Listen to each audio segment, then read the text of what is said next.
రాష్ట్రంలో ఎక్కడెక్కడైతే ఈ రోజు కాంగ్రెస్ పార్టీ యొక్క నిర్లక్ష్య విధానాల వల్ల కాంగ్రెస్ పార్టీ యొక్క పట్టింపు లేనితనం వల్ల ఇవాళ వ్యవసాయదారులకు రైతులకు పట్టదారులు కావచ్చు లేదా కౌలు రైతులు కావచ్చు వాళ్ళు పడుతున్న ఇబ్బందులు గమనించి ఇప్పటికే 15-20 లక్షల ఎకరాల్లో ఎక్కడెక్కడైతే పంటలు ఎండిపోయినాయో ఆ రైతుల్లో భరోసా నింపడానికి ధైర్యాన్ని ఇవ్వడానికి అదేవిధంగా వారికి మేమున్నామని చెప్పడానికే ఈ రోజు క్షేత్రస్థాయిలో మా పార్టీ నాయకులు అన్ని నియోజకవర్గాల్లో కూడా రైతుల దగ్గర పోతా ఉన్నారు, పర్యటనలు చేస్తా ఉన్నారు. అందరినీ కూడా కలిసి వారిలో ఒక భరోసా నింపే ప్రయత్నం చేస్తున్నారు. రైతులు అడగలేదు, మిమ్మల్ని ఎవరు కూడా నిజానికి డిమాండ్ చేయలేదు. మేమే డిసెంబర్ 9 నాడు అధికారంలోకి వస్తున్నాం. ఇప్పటిదాకా లోన్లు తీసుకొని వాళ్ళు కూడా తీసుకోండి, నేను వెంటనే 2 లక్షల రూపాయల రుణమాఫీ చేస్తా అని చెప్పింది రేవంత్ రెడ్డి. మరి ఇప్పుడు 4 నెలలైనా కూడా రుణమాఫీ అనేది కనీసం ప్రస్తావన కూడా లేని పరిస్థితి ఈ రోజు రాష్ట్రంలో చూస్తా ఉన్నాం.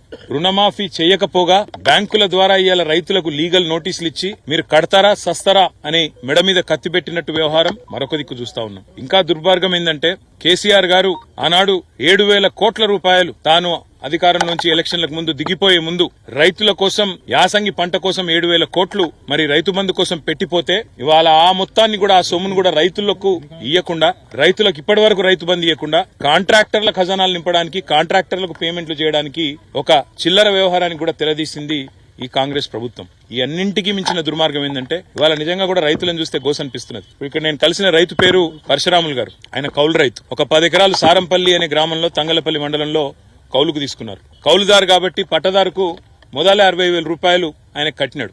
ఇలా ఆయన పరిస్థితి ఏంటంటే మొత్తం మేతకు తప్ప ఎందుకు పనికిరాని పరిస్థితి ఈ రోజు ఈ పొలం తయారైంది. ఇవాళ నిజంగా కూడా సిరిసిల్ల జిల్లాలో రాజన్న సిరిసిల్ల జిల్లాలో ఈ పరిస్థితి వచ్చిందంటే ఇది కాలం తెచ్చిన కరువు కాదు, ఇది కాంగ్రెస్ తెచ్చిన కరువు.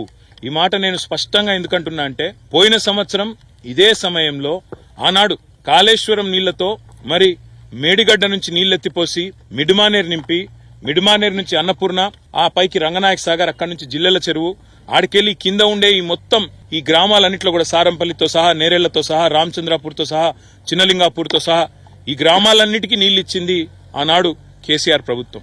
కానీ ఈ రోజు రేవంత్ రెడ్డి వచ్చిన తర్వాత మేడిగడ్డలో 3 పిల్లర్లు కుంగిపోతే ఆయనకు 3 నెలలు 4 నెలలు ఇంకా కూడా ఆ 3 పిల్లర్లను రిపేర్ చేసేందుకు టైం సరిపోతలేదు. ఇలా 3 పిల్లర్ల దగ్గర గిన్న ఒక కాఫర్ డ్యాం కట్టి నీళ్లను ఇలా కిందికి ఉత్తగా సముద్రంలోకి వేస్ట్ గా పోతున్న నీళ్లను పట్టుకొని నీళ్లు గనక పైకి పంపింగ్ చేసింటే ఈ 3 నెలల్లోనే ఆ పని చేసింటే ఇవాళ ఈ రైతుల పొలాలు ఎండకపోయిన మాట వాస్తవమా కాదా ఆలోచించమని చెప్పి నేను కోరుతున్నా. అందుకే నేను అనేది ఇది కాలం తెచ్చిన కరువు కాదు, ఇది కాంగ్రెస్ తెచ్చిన కరువు. కాళేశ్వరం మీద కడుపు మంటతో కేసీఆర్ మీద కడుపు మంటతో మేడిగడ్డ రిపేర్ చేయకుండా 3 నెలలుగా నిర్లక్ష్య వైఖరి అవలంబించినందుకే ఇవాళ ఈ పొలాలు ఎండిపోయే పరిస్థితున్నది. 15-20 లక్షల ఎకరాల్లో ఇవాళ రైతులు బాధపడే పరిస్థితున్నది. నా పక్కన